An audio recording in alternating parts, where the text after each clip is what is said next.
I was very lucky in Taiwan. I had four Taiwanese companions.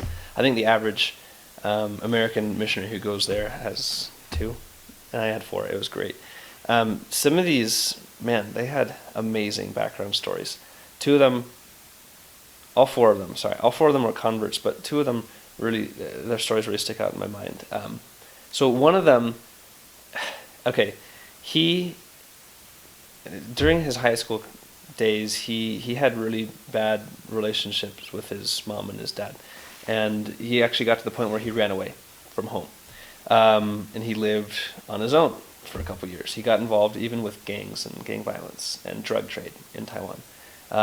So his mom eventually got in a car accident, and he, that softened his heart a little bit, and he went back to spend time with his mom. When he was with his mom, he had this overwhelming feeling that he needed to change the direction of his life. And he decided one Sunday that he would go to church. The church he had in his mind was the Catholic Church.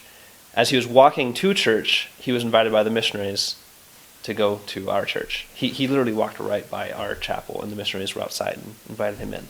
3 weeks later, he got baptized. I saw his baptismal picture. He had really long hair. He was not the same guy that I knew. When he was my companion, it was my first transfer as a senior companion, and my Chinese was not good.